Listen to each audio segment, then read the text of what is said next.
ایک سوال جو ہمیشہ مجھ سے پوچھا جاتا ہے کہ وہ من پسند چیز پر کن کیوں نہیں کہتا۔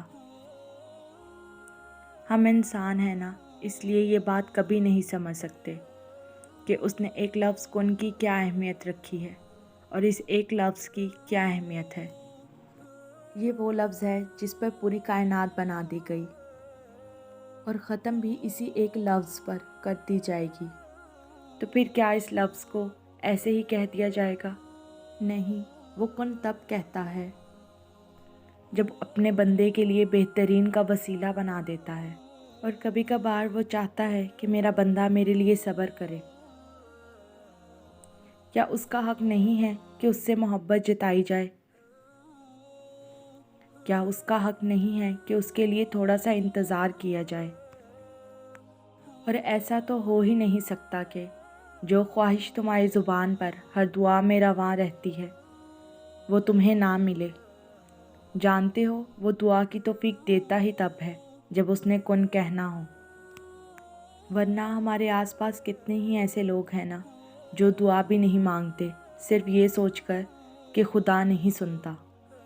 تو اگر تم اس کے کن کا انتظار کر رہے ہو تو کیسے ممکن ہے کہ کوئی بندہ اس کی بارگاہ میں جائے سسکتے ہوئے اور وہ اسے سینے سے نہ لگائے؟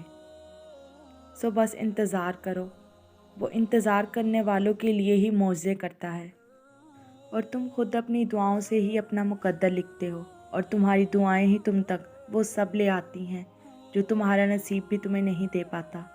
اللہ تمہیں تمہاری دعاؤں کے ذریعے سے ہی آزماتا ہے۔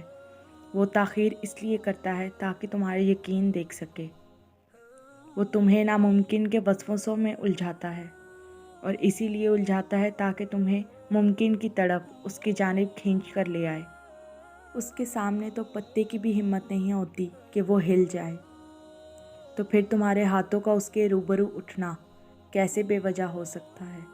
وہ جب تمہاری دعاؤں کو قبولیت کے لیے چن لیتا ہے تب وہ تمہارے دل میں دعا کا خیال خود ہی ڈال دیتا ہے۔ تم سوچتے ہو کہ جو مانگ رہے ہو وہ کیسے قبول ہوگا، اور وہ تمہیں خبر ہی نہیں ہونے دیتا کہ اس نے تمہیں ہی تمہاری دعاؤں کی قبولیت کا وسیلہ بنا دیا ہے۔ تم نصیب اور وقت سے لڑتے ہو یہ سوچے بنا ہی کہ نصیب لکھنے کا اختیار تو اللہ پاک نے تمہیں دے رکھا ہے کہ اپنی دعاؤں سے ہی جب چاہو جو چاہو بدل ڈالو۔ تمہاری دعائیں وہ سب کر سکتی ہیں جو تمہارا مقدر نہیں کر سکتا، اور دعاؤں سے تو رب بھی مل جاتا ہے۔ تو پھر یہ چاہت کیا چیز ہے؟ بس تمہیں یقین رکھنا ہے کہ جو اس سے مانگ لیا جائے وہ مل کر ہی رہتا ہے، پھر وہ تمہیں وہاں سے دے گا کہ تمہاری دعائیں بھی حیران رہ جائیں گی۔